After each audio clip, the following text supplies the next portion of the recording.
बाबा जी और हुजूर जी की प्यारी साध संगत जी को प्यार भरी राधा स्वामी जी। आप सभी संगत से विनती है कि साखी को अंत तक जरूर सुने और कमेंट में राधा स्वामी जी लिखे। संगत जी, इस संसार में मनुष्य जन्म लेता है और अपनी लिखी तकदीर के हाथों पिसता रहता है। कोई अपने दुखों के पहाड़ों को देखकर थक जाता है, तो कोई सुखों की छाया में बैठकर भी किसी न किसी रूप में अधूरापन महसूस करता है।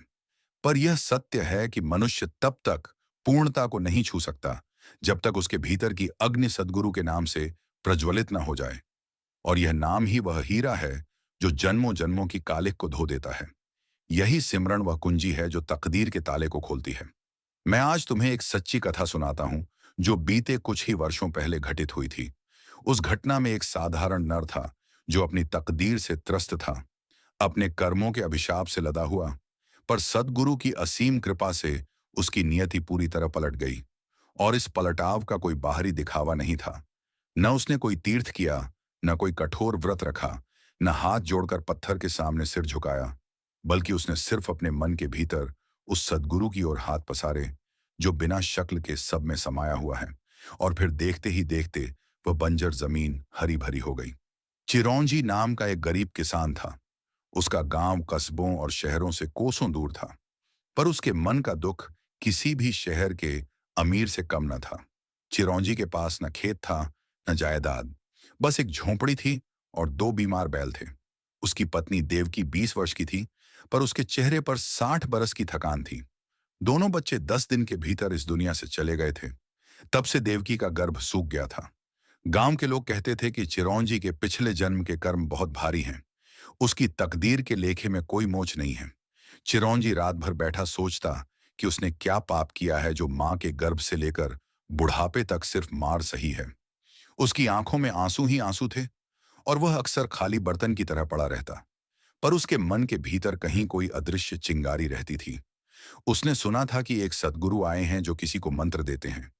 कोई रस्म नहीं, कोई अगरबत्ती नहीं, कोई घंटा नहीं, बस शब्द की सुनवाई सिखाते हैं।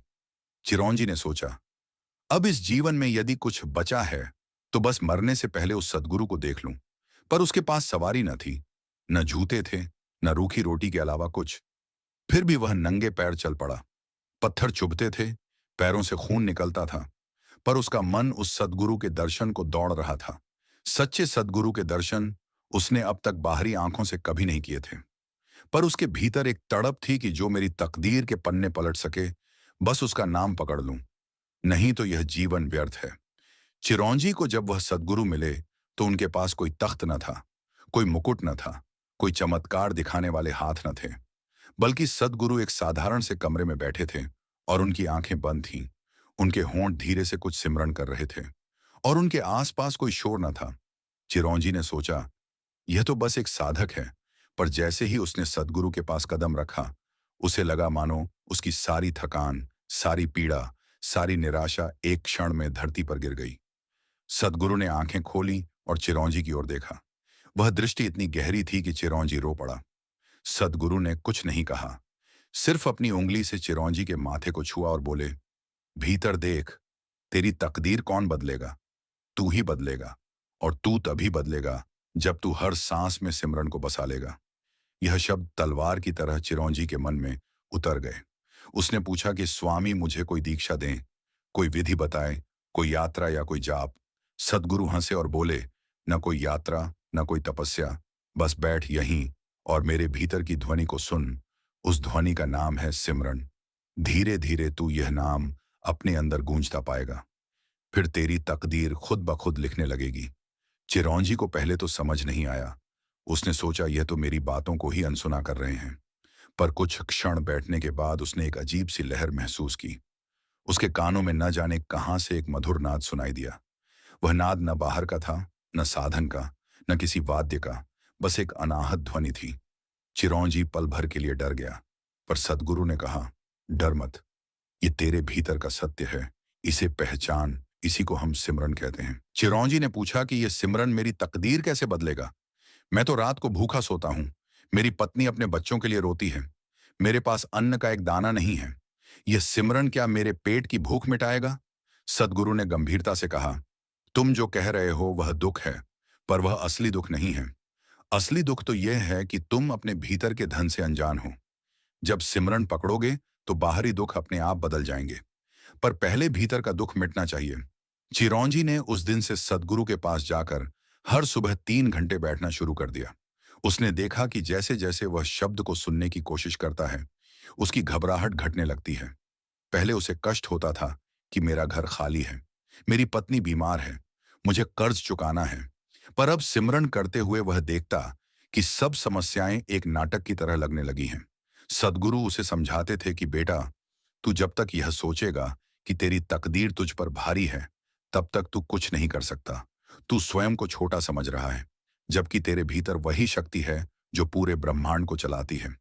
यह सुनकर चिरौंजी को अपने आप पर विश्वास होने लगा। एक दिन उसने सदगुरु से पूछा कि हे स्वामी, लोग तीर्थ जाते हैं, नदियों में स्नान करते हैं, देवताओं के सामने दीप जलाते हैं, वह सब क्या व्यर्थ है? सदगुरु ने मुस्कुराते हुए उत्तर दिया, बेटा, वह सब बाहरी दिखावा है। असली तीर्थ तो तुम्हारे भीतर है।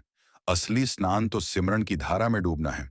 असली दीप तो सदगुरु के शब्द की ज्योति है, जो तुम्हारे अंधेरे में रोशनी करती है। अब से बाहर मत भाग, अंदर बैठ, यही एकमात्र सत्य है। चिरौंजी इस बात को धीरे धीरे समझने लगा। उसकी पत्नी देवकी ने शुरू में उसे पागल समझा। वह बोली, तुम तो रोज सदगुरु के पास बैठकर समय बर्बाद कर रहे हो, हमारे घर में अनाज तक नहीं है। पर चिरौंजी ने कोई उत्तर नहीं दिया। वह सिर्फ बैठता और अपने भीतर के उस शब्द को सुनता। एक दिन देवकी भी उसके पास बैठ गई, न रोटी के लिए, न कपड़े के लिए, बल्कि उस तड़प के कारण कि जिसने मेरे पति के आंसू पोंछ दिए, मैं भी उस सदगुरु के पास जाऊं। और जब देवकी सदगुरु के पास पहुंची, तो उसने बिना कुछ बोले ही घुटनों के बल बैठकर सिमरन करना शुरू कर दिया। सदगुरु ने उसे देखा और कहा, यही असली दीक्षा है, बिना मांगे ही शब्द को स्वीकार कर लेना। देवकी के भीतर भी धीरे धीरे वह नाद गूंजने लगा, पर तकदीर को अब भी पूरी तरह बदलना था। सदगुरु जानते थे कि यह सिर्फ शुरुआत है, असली परीक्षा अभी आनी बाकी है। एक रात चिरौंजी बहुत बीमार पड़ गया। उसका सारा शरीर जल रहा था। देवकी ने रोते हुए सदगुरु को याद किया, पर सदगुरु वहां ना आए, वह दूर ही थे। पर देवकी ने सदगुरु के दिए सिमरन को अपने भीतर बैठाया, और वह सारी रात सिर्फ सांसों के साथ नाम को दोहराती रही। सुबह होते होते चिरौंजी का बुखार उतर गया। उसने उठकर कहा, देवकी, आज रात मैंने सपने में नहीं, बल्कि जागते हुए देखा कि मेरी सारी पीड़ा मेरे भीतर के एक अंधेरे कोने में बैठी थी, और सिमरन की रोशनी ने उसे भगा दिया। अब मैं समझ गया कि हर दर्द बाहर से नहीं आता, वह हमारे भीतर की सोच से पैदा होता है, और सिमरन उस सोच की जड़ को काटता है। देवकी भी चुप हो गई। दोनों ने एक दूसरे से कुछ नहीं कहा, बस मौन में बैठकर शब्द को सुना। बाहर बारिश हो रही थी, पर उनके भीतर शांति थी। तकदीर के पहले पन्ने पर अब स्याही सूखने लगी थी, पर पूरा बदलाव आना बाकी था, और वह तब आएगा जब सिमरन उनकी रगों में खून की तरह दौड़ने लगेगा। सदगुरु ने एक बार कहा था कि सिमरन वह अमृत है जो हर दुख को जड़ से सुखा देता है, पर इस अमृत को पीने के लिए प्यास चाहिए। चिरौंजी की प्यास अब वैसी ही थी जैसे मरुभूमि में पानी को तरसता हुआ कोई यात्री, और वह प्यास ही उसकी तकदीर बदलने वाली थी। उस घटना के 1 महीने बाद चिरौंजी के गांव में अकाल पड़ गया। बादल नहीं बरसे, नदियां सूख गईं, खेतों में दरारें पड़ गईं, और लोग पशुओं की तरह इधर उधर भटकने लगे। हर घर में रोना था। कोई पूजा के लिए मंदिर भागा तो कोई व्रत रखने लगा, कोई साधु को दान देने लगा तो कोई तांत्रिक के चक्कर में पड़ गया। पर किसी के दुख कम नहीं हुए, क्योंकि उन सब ने बाहर का सहारा लिया था, भीतर की ओर देखा ही नहीं।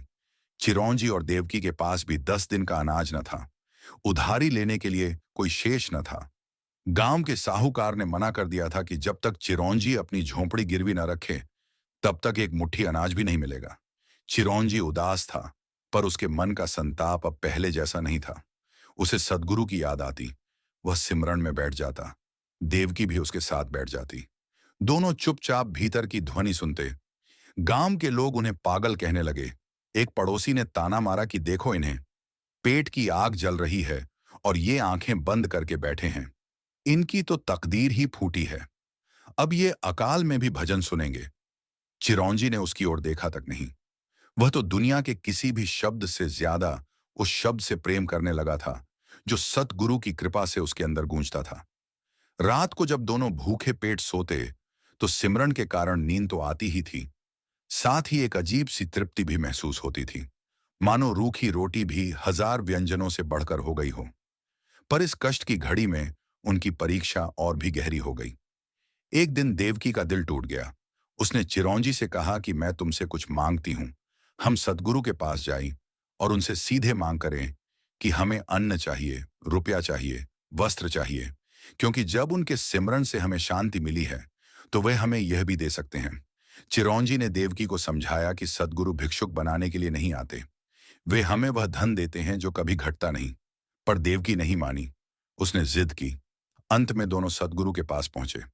सदगुरु उस दिन बिल्कुल चुप थे। चिरौंजी ने हाथ जोड़कर कहा कि प्रभु, हमारे घर में अनाज का एक दाना नहीं है, हमारे पास पहनने को कपड़े भी फटे हैं, हम सिमरन करते हैं पर हमारा पेट नहीं भरता। सदगुरु ने कुछ क्षण उनकी ओर देखा और बोले, तुम क्या चाहते हो? तुम सच्चा सुख चाहते हो या सिर्फ पेट के लिए अन्न? यदि सिर्फ अन्न चाहिए तो मैं तुम्हें दे सकता हूं, पर वह मांगना ऐसा है जैसे हीरे के बदले कांच मांगना। चिरौंजी चुप हो गया। देवकी रोने लगी। उसने कहा कि स्वामी, हम बहुत दुखी हैं, हमें नहीं समझ आता कि सिमरन से पेट कैसे भरेगा। तब सदगुरु ने एक बहुत ही गहरी बात कही। उन्होंने कहा कि देखो बेटी, भूख दो तरह की होती है, एक भूख पेट की, दूसरी भूख आत्मा की। पेट की भूख तो थोड़े दानों से मिट जाती है, पर आत्मा की भूख हजारों जन्मों से तुम्हें तड़पा रही है। जब तुम सिमरन करती हो तो वह भूख मिटती है, और जब वह भूख मिट जाती है तो पेट की भूख भी आसान हो जाती है। मैं तुम्हें यह नहीं कहता कि अन्न नहीं खाओगे, मैं कहता हूं कि पहले उस अन्न को पहचानो जो अक्षय है, उसके बाद बाकी सब अपने आप आ जाएगा। देवकी को बात समझ में आ गई, पर उसका मन अब भी थोड़ा उचटा हुआ था। वह चुपचाप घर लौट आई और उस रात उसने अपने मन में तय किया कि वह सतगुरु से कुछ भी नहीं मांगेगी, बस वैसे ही सिमरन करेगी जैसे एक मछली पानी में रहती है, बिना पानी से कुछ मांगे। पर दूसरे दिन ऐसा हुआ कि जब वह जंगल से लकड़ियां चुनने गई तो उसे रास्ते में गेहूं के कुछ दाने बिखरे मिले। उसने सोचा यह किसी का गिरा होगा, पर कोई आसपास न था। उसने उन दानों को अपनी साड़ी में बांध लिया। थोड़ी दूर जाकर उसे एक पुराना तांबे का सिक्का मिला। थोड़ी दूर पर फिर एक लोटा मिला। उसका मन दौड़ने लगा। वह दौड़ती हुई घर पहुंची और चिरौंजी को सब कुछ बताया। चिरौंजी ने कहा कि यह सब सदगुरु की कृपा है, पर साथ ही उसने कहा कि इसे हम तकदीर का बदलाव न समझें। ये तो बस एक छोटी सी झलक है, असली बदलाव तो अभी बाकी है। देवकी हैरान थी कि भूख के समय में भी चिरौंजी इतना संयमी कैसे है। तब चिरौंजी ने उसे बताया कि जब मैं सिमरन करता हूं तो मुझे वह सब कुछ मिल जाता है जिसकी मुझे सच में जरूरत है, पर मैं यह नहीं चाहता कि मेरा मन इन चीजों में फंस जाए, क्योंकि मैंने सदगुरु से सीखा है कि सच्ची संपत्ति तो शब्द में है। उनके ये शब्द मेरे जीवन का आधार हैं। धीरे धीरे गांव में अकाल के बाद थोड़ी बारिश हुई, खेतों में नमी लौटी, पर चिरौंजी के पास तो खेत था ही नहीं। फिर भी लोग उसे काम पर रखने लगे। उसने मजदूरी की, ईंटें ढोईं, सड़कें बनाईं, पर अपना सिमरन कभी नहीं छोड़ा। वह काम करते हुए भी अपने भीतर उसी शब्द को सुनता रहता था। उसके सहकर्मी कहते थे कि तू तो काम में मस्त रहता है, न तू कभी थकता है और न कभी किसी से झगड़ता है, तू ऐसा कैसे कर लेता है?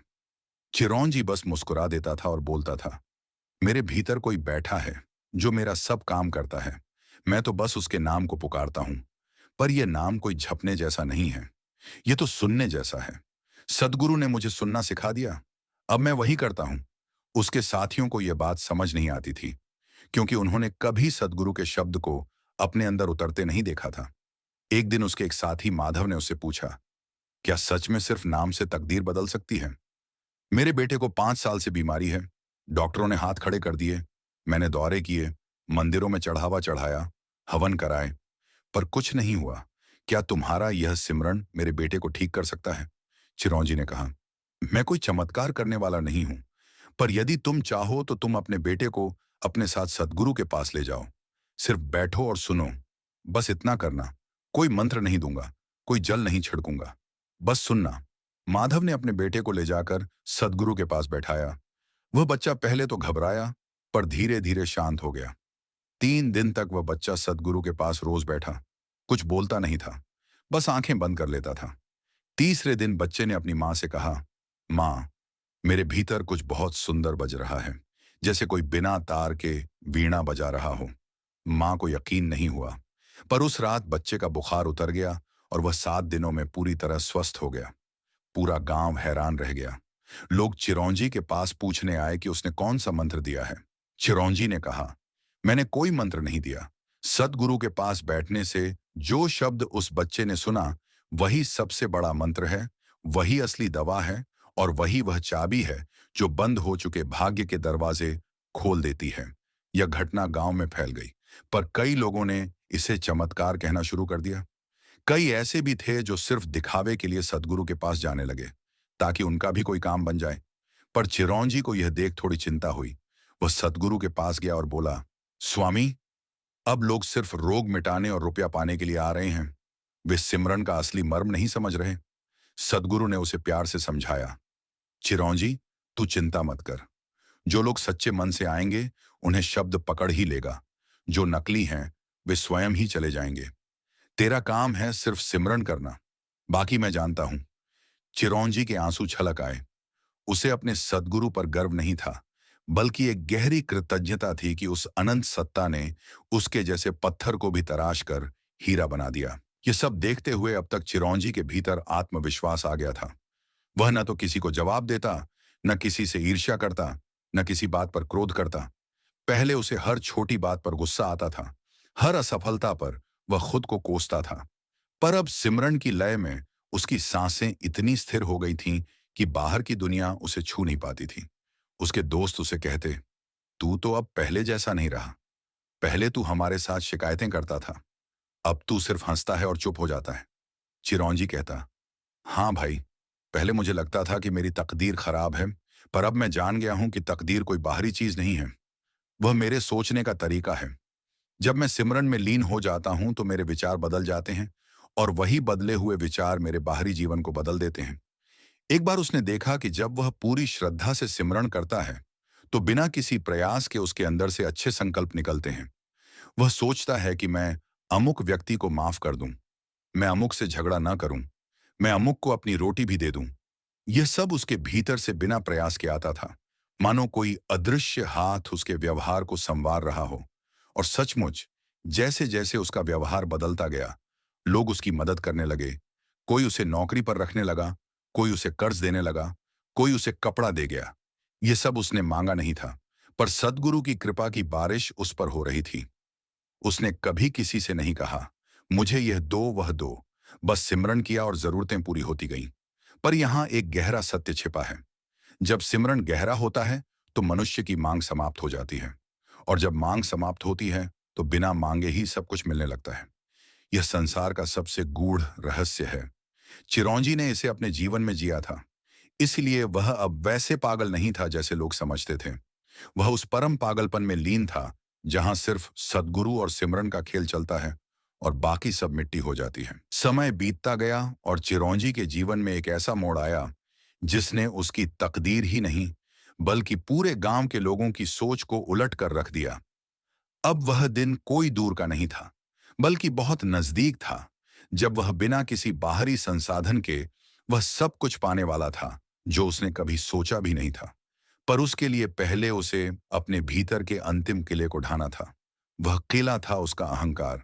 अब तक चिरौंजी सिमरन करता रहा था, पर कभी कभी उसके मन में यह ख्याल आता था कि मैं दूसरों से बेहतर हूं, क्योंकि मैंने सद्गुरु को पा लिया। उसने सोचा कि यह तो ठीक नहीं है। अहंकार की यह गंध तो सबसे बड़ा विष है। उसने सद्गुरु से प्रार्थना की कि स्वामी, मुझसे कोई ऐसा काम करवा दो जिससे मेरा घमंड मर जाए। सद्गुरु ने उसकी प्रार्थना सुन ली, पर उसे तुरंत कुछ नहीं बताया। उन्होंने चिरौंजी को अपने पास बुलाया और कहा, अब तुम कुछ दिनों के लिए हर रात इसी कमरे में अकेले बैठो। कोई नहीं आएगा, सिर्फ तुम्हारा मन और सिमरन। रात के अंधेरे में तुम्हारे भीतर जो कुछ भी उठे, उसे लड़ना मत, बस उसे जाने दो। ये सुनना मत कि बाहर कुछ है, बस अपने भीतर के उस शब्द को सुनो जो सतत गूंज रहा है। चिरौंजी ने वैसा ही किया। पहली रात बड़ी कठिन थी।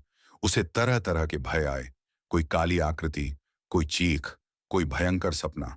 पर वह डटा रहा। वह बोलता रहा कि यह सब मेरे मन का खेल है, सद्गुरु के सिवा यहां कुछ नहीं है। दूसरी रात को थोड़ी शांति आई। तीसरी रात को उसने अपने भीतर से एक अपरिचित आवाज सुनी, जैसे कोई उससे कह रहा हो कि तू ही सब कुछ है, तू ही सद्गुरु है। चिरौंजी ने तुरंत उस आवाज को पहचान लिया। यह मेरा अहंकार बोल रहा है। मैं सद्गुरु नहीं हूं, मैं तो उनकी छोटी सी कृति हूं। उसने उस आवाज को अनसुना कर दिया और अगले ही पल सिमरन इतना गहरा हो गया कि उसे अपने शरीर का भी होश नहीं रहा। ऐसी ही एक रात वह अचानक उठा तो उसने देखा कि सद्गुरु सामने खड़े हैं। उनके मुख से कोई शब्द नहीं निकल रहा था, पर चिरौंजी के भीतर सब कुछ स्पष्ट हो रहा था। उसे लगा जैसे उसकी सारी जन्मों की धूल झड़ गई हो। उसने सद्गुरु के चरणों में मस्तक रख दिया और पूछा, स्वामी, अब बताइए, मेरी तकदीर कब बदलेगी? मैं वही हूं जो था, झोंपड़ी वही है, गरीबी वही है। फिर भीतर का परिवर्तन तो हुआ, पर बाहर का दुख अब भी क्यों है? सद्गुरु मुस्कुराए और बोले, तुम अब भी बाहर देख रहे हो। तकदीर का बदलना मतलब ये नहीं कि तुम्हारे पास बैंक बैलेंस आ जाए। तकदीर तब बदलती है जब तुम्हारी दृष्टि बदल जाती है। अब तुम उसी झोंपड़ी में बैठोगे तो वह तुम्हें महल लगेगी, उसी रोटी को खाओगे तो वह अमृत लगेगी, उसी पत्नी के साथ रहोगे तो वह साक्षात आनंद लगेगी। यही सच्ची तकदीर है। चिरौंजी को इस बात पर गहरा विश्वास तो हो गया था, पर उसके सामने अभी एक और बड़ी परीक्षा आनी थी। वह परीक्षा थी उसकी पत्नी देवकी के मन की व्याकुलता। देवकी सिमरन तो कर रही थी, पर उसके मन में बच्चे के अभाव की पीड़ा बार बार उठती थी। वह मां बनना चाहती थी। गांव की औरतें उसे ताने मारती थीं कि यह बांझ है, इसके पति का कोई वंश नहीं चलेगा। देव की रात को बैठकर रोती, फिर सिमरन करती, फिर रोती। चिरौंजी ने उसे समझाया कि हम संतान पैदा कर सकते हैं, पर वह बच्चा क्या हमारा अहंकार नहीं होगा? क्या हम उस बच्चे के जरिए अपनी अमरता का भ्रम नहीं पालेंगे? हम तो सद्गुरु के सिमरन में ही अमर हैं। देवकी ने कहा, तुम्हारी बातें मैं समझती हूं, पर मेरे सीने का दर्द तुम्हें कैसे समझ आएगा?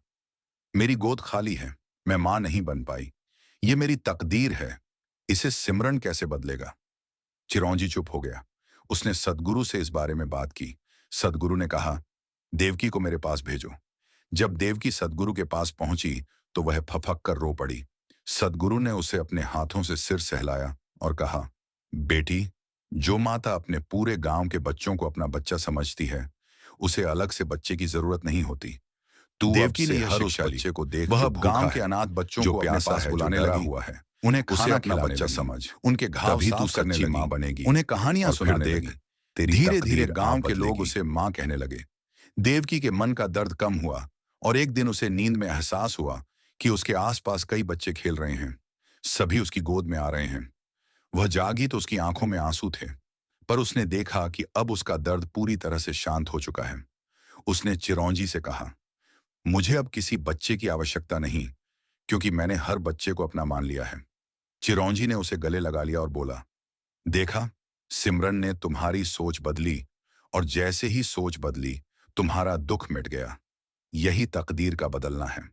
देवकी को समझ में आ गया कि असली तकदीर वह नहीं है जो बाहर दिखती है, बल्कि वह है जो भीतर के दृष्टिकोण में बदलाव लाती है। अब वह प्रतिदिन सुबह उठकर सिमरन करती, फिर पूरे दिन जो भी काम करती, उस काम के बीच भी वह मन ही मन सद्गुरु के नाम को दोहराती।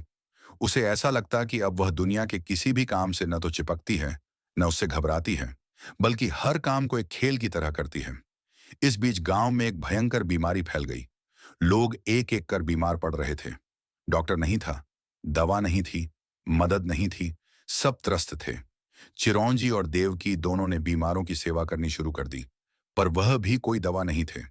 वे सिर्फ अपने साथ सिमरन ले जाते थे।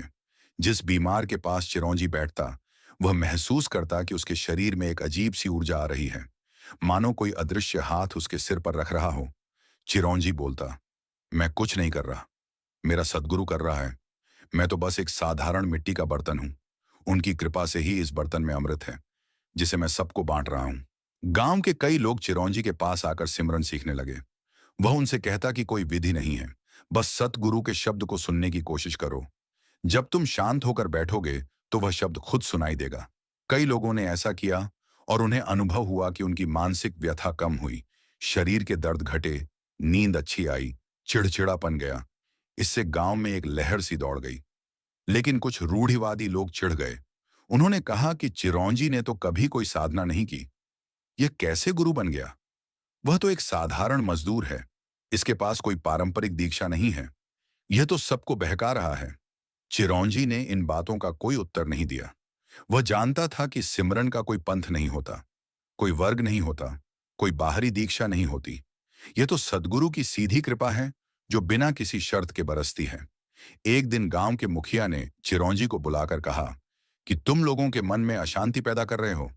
तुम कहते हो कि न पूजा करो, न मंदिर जाओ, न तीर्थ करो। यह तो धर्म के खिलाफ है।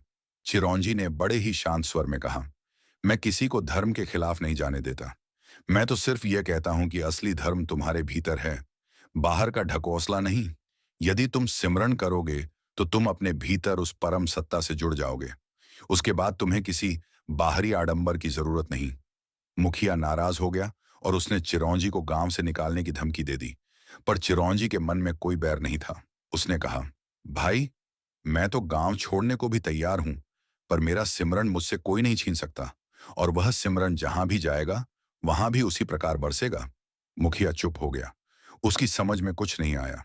पर गांव के बहुत से साधारण लोग चिरौंजी के पक्ष में थे, क्योंकि उन्होंने अपने जीवन में सकारात्मक बदलाव महसूस किए थे। इस बीच चिरौंजी के सद्गुरु ने उसे एक बार फिर अपने पास बुलाया और कहा, अब तुम इतने परिपक्व हो गए हो कि तुम दूसरों को सिमरन का मार्ग सिखा सकते हो। पर याद रखना, तुम किसी को अपना शिष्य न बनाना, उन्हें सद्गुरु के शब्द से जोड़ना, अपने अहंकार को बीच में मत आने देना। चिरौंजी ने प्रणाम किया और वहां से उठा। उसने अब तक जो कुछ भी पाया था, वह सब सद्गुरु की असीम कृपा थी। उसने कभी नहीं सोचा था कि वह एक दिन दूसरों को शांति का रास्ता दिखाएगा। पर जब सद्गुरु आदेश देते हैं तो सब संभव हो जाता है। उसने गांव के एक सुनसान बगीचे में एक छोटी सी जगह चुनी और वहां रोज शाम को बैठकर सिमरन करने लगा। जो कोई शांत मन से आकर उसके पास बैठता, उसे अपने आप ही अनुभव होने लगता कि उसके अंदर का शोर शांत हो रहा है। धीरे धीरे उस जगह की ख्याति दूर दूर तक फैल गई। लोग दूर गांवों से भी आने लगे। सबको एक ही बात बताई जाती थी, बैठो, सिमरन करो, सद्गुरु को अपने भीतर बसाओ, बाकी तकदीर खुद बदल जाएगी। अब उस कहानी का वह दौर आया जब चिरौंजी न केवल अपने गांव बल्कि आसपास के कई गांवों में एक प्रेरक के रूप में जाना जाने लगा था। पर यश के इस दौर में सबसे बड़ा संकट उसके भीतर ही छिपा था। उसका मन उसे कह रहा था कि देख, तूने बहुत लोगों को बदला, तूने बहुत दुख मिटाए, अब तू कोई साधारण नहीं है।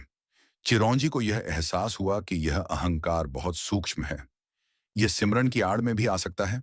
उसने फिर से अपने सद्गुरु का सहारा लिया और उनसे पूछा कि हे प्रभु, मेरे मन में यह घमंड पनप रहा है कि मैं दूसरों का उद्धार कर रहा हूं। मैं इससे कैसे बचूं? सद्गुरु ने कहा, तुम जब भी ऐसा सोचो, तुरंत याद कर लेना कि कोई उद्धार करता नहीं है। सब कुछ उस एक सत्ता का नाटक है। तुम तो बस एक खोखला बांस हो जिससे उसकी बांसुरी बजती है। यदि बांस को लगे कि मैं बज रहा हूं तो वह बांस व्यर्थ है। चिरौंजी को यह बात हृदयंगम हो गई और उसने अपने सारे कार्यों को सद्गुरु के नाम पर अर्पित कर दिया। अब वह हर किसी से कहता, मुझसे कुछ मत मांगो, मैं कुछ नहीं दे सकता। जो देना है वह सद्गुरु देते हैं। बस तुम उनकी ओर मुख करो, उनके सिमरन में डूबो, बस इतना करना। पर जैसे जैसे उसकी लोकप्रियता बढ़ी, वैसे वैसे उसके खिलाफ भी षड्यंत्र होने लगे। कुछ ईर्ष्यालु लोगों ने उस पर झूठे आरोप लगाने शुरू कर दिए। कहा कि यह लोगों को भ्रमित करता है, यह कोई बड़ा तांत्रिक है, इसने हमारे धर्म को नष्ट करने की ठान ली है। चिरौंजी को कई बार धमकियां मिली, कई बार उसकी झोंपड़ी के पास पथराव भी हुआ, पर चिरौंजी विचलित नहीं हुआ। वह बस यह सोचता रहा कि यह सब सद्गुरु की परीक्षा है, मुझे अपनी शांति नहीं खोनी चाहिए। एक रात कुछ लोगों ने उसके उस बगीचे में तोड़फोड़ कर दी, पेड़ काट दिए, जमीन खोद दी, वहां एक बड़ा गड्ढा कर दिया। सुबह जब चिरौंजी वहां आया तो उसने सिर्फ एक बात कही, जो लोग इतना क्रोध रखते हैं उनको मेरी करुणा है। उसने उसी गड्ढे के पास बैठकर सिमरन करना शुरू कर दिया। लोग हैरान थे कि यह आदमी न तो रोया और न ही किसी को गाली दी, बस चुपचाप बैठा रहा। उस दिन एक युवा लड़का जो उस तोड़फोड़ में शामिल था, बहुत देर तक छिपकर चिरौंजी को देखता रहा। वह यह देखकर दंग रह गया कि जिस आदमी की सारी मेहनत नष्ट कर दी गई, वह आदमी बैठा मुस्कुरा रहा है और उसके चेहरे पर कोई गुस्सा नहीं है। उस लड़के का मन पसीज गया। वह चिरौंजी के पास आया और रोने लगा। उसने कहा कि मैंने तुम्हारे साथ बहुत बुरा किया, पर तुमने मुझे कुछ नहीं कहा। तुम यह कैसे कर लेते हो? चिरौंजी ने कहा, बेटा, मैं वह नहीं हूं जो तुम समझ रहे हो। मेरा कोई नाम नहीं है, कोई रूप नहीं है। मैं तो बस एक सिमरन हूं। तुमने इस सिमरन का कोई नुकसान नहीं किया, क्योंकि सिमरन को कोई नुकसान नहीं पहुंचा सकता। तुमने बस कुछ पत्ते तोड़े, कुछ शाखाएं तोड़ी, ये सब ठीक है। अब तुम भी बैठ जाओ और थोड़ा सिमरन करो। उस लड़के ने उस दिन पहली बार अपनी आंखें बंद करके सुनने की कोशिश की। उसे वह शब्द सुनाई दिया, धीमा, मधुर, स्थिर। उसकी सारी पश्चाताप की आग ठंडी हो गई। उसने चिरौंजी से क्षमा मांगी और उसके बाद से वह लड़का चिरौंजी का सबसे बड़ा भक्त बन गया। इस घटना से पूरे क्षेत्र में यह संदेश फैल गया कि चिरौंजी के पास कोई जादू नहीं है, पर उसके पास एक ऐसी शांति है जो दुश्मनों को भी दोस्त बना देती है। और वह शांति कहीं बाहर से नहीं आई, वह उसके सिमरन के गर्भ से जन्मी थी। आगे चलकर चिरौंजी की तकदीर में एक और बड़ा मोड़ आया। उसे एक धनी व्यापारी से मिलने का अवसर मिला। वह व्यापारी बहुत रुपयों वाला था, पर उसका मन बेहद अशांत था। उसने चिरौंजी से कहा, मेरे पास सब कुछ है, बड़ा घर, गाड़ियां, व्यवसाय, पर मुझे नींद नहीं आती। मेरी पत्नी से बात नहीं होती, मेरे बच्चे मुझसे दूर भागते हैं। मैंने हर तरह के सुख भोग लिए, पर मुझे तृप्ति नहीं होती। क्या तुम मेरी तकदीर बदल सकते हो? चिरौंजी ने हंसकर कहा, भाई, तुम्हारे पास बाहर का सब कुछ है, पर तुम भीतर से खाली हो। यही असली गरीबी है। तुम्हारी तकदीर नहीं बदली, क्योंकि तुमने सिमरन का रास्ता नहीं अपनाया। अब आओ, कुछ दिन मेरे पास बैठो, कुछ भी मत करो, बस अपने आप को शांत रखो। वह व्यापारी 4 दिन तक चिरौंजी के पास बैठा। पहले 2 दिन तो उसे बड़ी बेचैनी हुई। वह बोला, मैं यहां क्या कर रहा हूं? मेरा काम छूट रहा है। पर तीसरे दिन उसने उस ध्वनि को सुना। उसे लगा मानो कोई अजीब सा स्पंदन उसके सीने में उतर रहा है। चौथे दिन उसने चिरौंजी से कहा, मैं अब समझ गया, यह सिमरन ही वह धन है जो मैंने कभी नहीं कमाया। मेरी सारी दौलत इसके सामने कौड़ी बराबर है।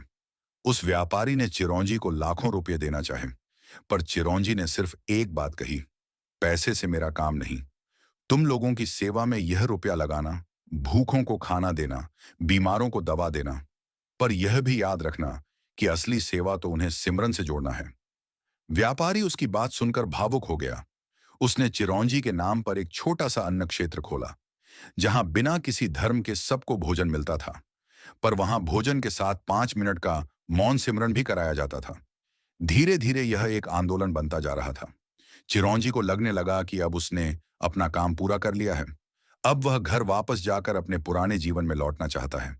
पर सद्गुरु ने उसे सपने में कहा, अभी नहीं, अभी तेरी परीक्षा बाकी है। तू उस परीक्षा में पास होगा, तभी तुझे मोक्ष मिलेगा। चिरौंजी ने पूछा कि वह परीक्षा क्या है? सद्गुरु ने कहा, तू अपने जीवन की सबसे बड़ी हानि को सिमरन के बल पर सहन करेगा। वह समय अब आने वाला है। चिरौंजी थोड़ा घबराया, पर उसके मन में सद्गुरु के प्रति पूर्ण समर्पण था। उसने अपनी पत्नी देवकी को सब बताया। देवकी ने कहा, जो भी होगा हम साथ झेलेंगे। हमारा सिमरन हमारी ढाल है। और उसी दौरान एक भयंकर बाढ़ आई। पूरा गांव डूब गया। चिरौंजी की झोंपड़ी बह गई। उसके दोनों बैल मर गए। सब कुछ नष्ट हो गया। गांव के लोग इधर उधर भाग रहे थे। चिरौंजी और देवकी ने अपने पास जो कुछ भी बचा था वह सब बांट दिया, और आखिर में वे खुद भूखे प्यासे एक ऊंचे टीले पर बैठ गए। वहां कोई नहीं था, बस बारिश, अंधेरा और ठंड। देवकी रोने लगी। उसने कहा, हमने सब कुछ खो दिया। ये कैसी तकदीर है? चिरौंजी ने उसका हाथ थामा और बोला, हमने कुछ नहीं खोया। हमारे पास सिमरन है जो कभी खत्म नहीं होता। बस अब हम इसी में जिएंगे।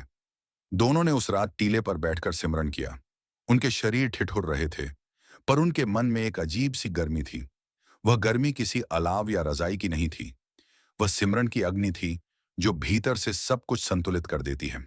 सुबह हुई तो उन्होंने देखा कि बाढ़ धीरे धीरे उतर रही है, पर उनके पास कुछ भी नहीं बचा था। न घर, न कपड़ा, न अनाज। वह टीला जहां वे बैठे थे सूखा था, और उसी टीले पर अचानक कुछ लोग आए। वे चिरौंजी को पहचानते थे। उन्होंने कहा, हम आपको अपने साथ ले चलते हैं। चिरौंजी ने कहा, हमें कहीं नहीं जाना, हम यहीं रहेंगे। पर वे लोग जिद करके उन्हें अपने गांव ले गए, जहां उन्होंने चिरौंजी और देवकी के लिए एक छोटी सी कुटिया बना दी। अब चिरौंजी ने यह देखा कि पूरी तरह सब कुछ नष्ट होने के बाद भी उसे वही शांति मिली है, वही स्नेह मिला है, उसी सद्गुरु की कृपा से। उसने महसूस किया कि तकदीर का असली बदलना यही है कि तुम अपनी शून्यता में भी पूर्ण हो। यह वह अवस्था है जहां बाहरी दुनिया चाहे कुछ भी कर ले, तुम्हारा भीतरी सुख डोलता नहीं। उसने देवकी से कहा, देखा, हमने वह सब खो दिया जो हमें था, पर हमने अपना सिमरन नहीं खोया। इसका मतलब हमने कुछ नहीं खोया। देवकी ने उसकी तरफ देखा और मुस्कुरा दी। उसकी आंखों में अब कोई आंसू नहीं थे, बल्कि एक गहरी तृप्ति थी। अब वह जानती थी कि संसार की सारी संपदा नष्ट हो सकती है, शरीर नष्ट हो सकता है, नाम नष्ट हो सकता है, पर सिमरन नष्ट नहीं होता, सद्गुरु का शब्द नष्ट नहीं होता, और यही शब्द असली तकदीर है। अब उस कथा का अंतिम दौर है, जहां सारी परीक्षाएं समाप्त होती हैं और सद्गुरु की कृपा चरम पर पहुंचती है। चिरौंजी अब बूढ़ा हो चला था। उसके बाल सफेद हो गए थे, शरीर दुबला पड़ गया था, पर उसकी आंखों में जो चमक थी वह किसी युवा के उत्साह से भी अधिक थी। उसने कभी किसी से यह नहीं कहा कि वह कोई महान संत है, बल्कि वह हमेशा कहता था, मैं तो एक तिनका हूं जो सद्गुरु के चरणों में पड़ा है। यदि उस तिनके से किसी को सुगंध आती है तो वह उस चरणों की ही सुगंध है। उसकी विनम्रता देखकर लोग और भी आकर्षित होते थे। एक दिन उसके पास एक बड़ा से बड़ा दुखी व्यक्ति आया। उसका नाम था दीनानाथ। वह कोढ़ी था, उसका शरीर गल रहा था। लोग उससे दूर भागते थे, कोई उसे छूना तक नहीं चाहता था। दीनानाथ ने चिरौंजी से कहा, हे सज्जन, मैंने सुना है कि तुम सिमरन का मार्ग बताते हो। क्या यह मार्ग मेरे जैसे अभागे को भी मिल सकता है? चिरौंजी ने उठकर उसे गले लगा लिया।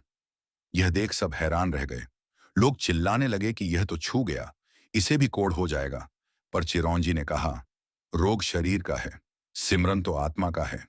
जो आत्मा में प्रवेश कर गया वह किसी रोग से नहीं डरता।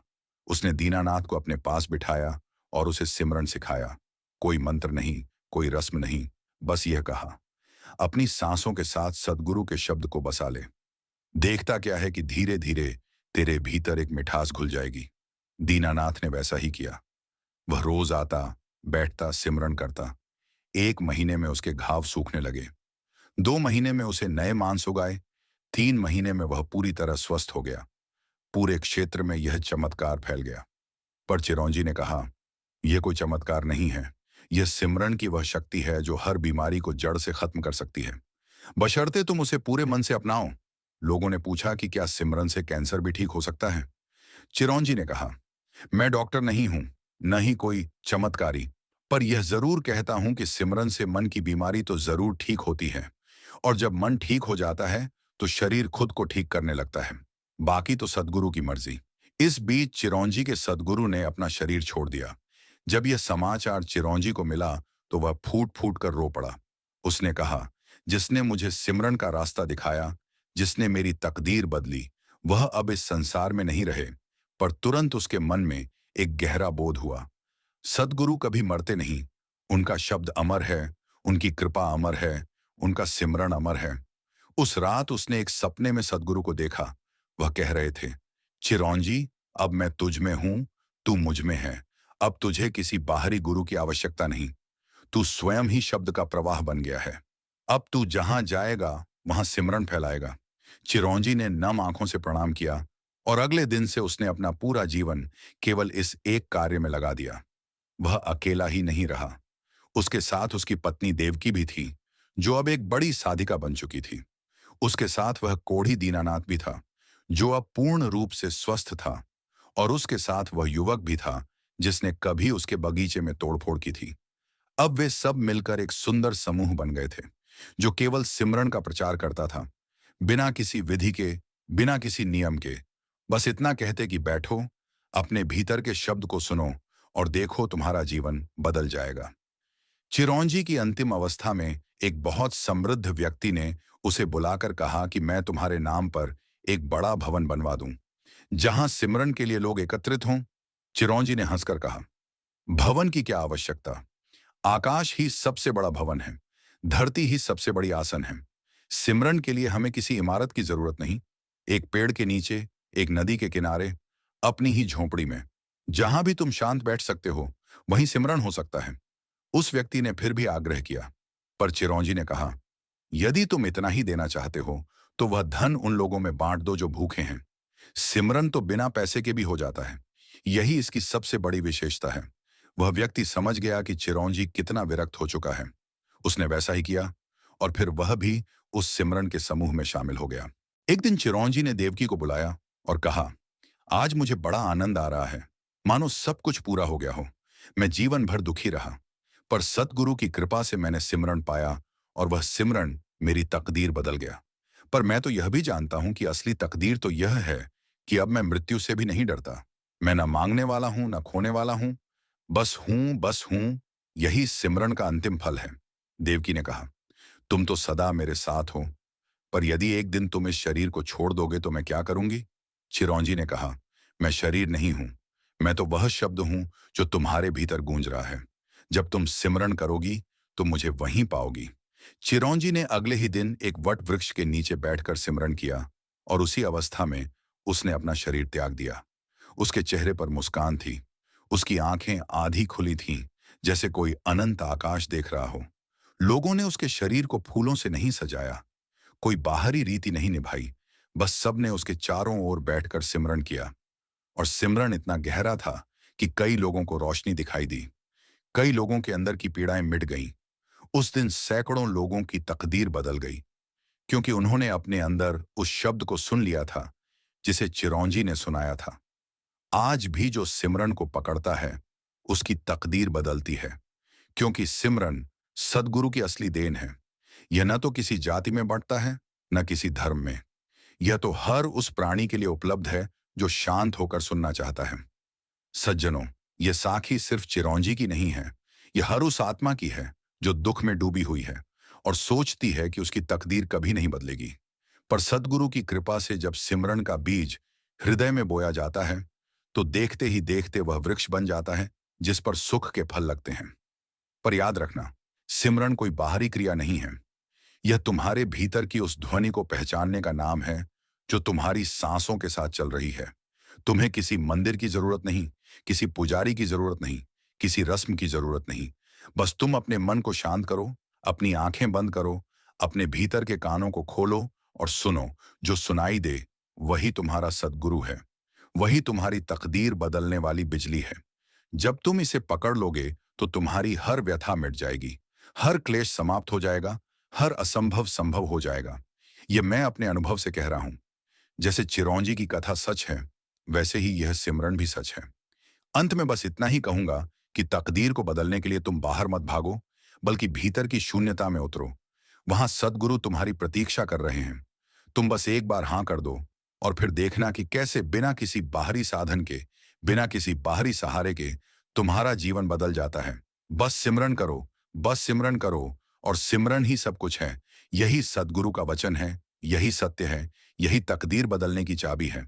संगत अगर आपको साखी अच्छी लगी हो तो लाइक करें और कमेंट बॉक्स में राधा स्वामी जी लिखें। अपने दोस्तों और सत्संगी भाइयों को जरूर शेयर करें। राधा स्वामी जी।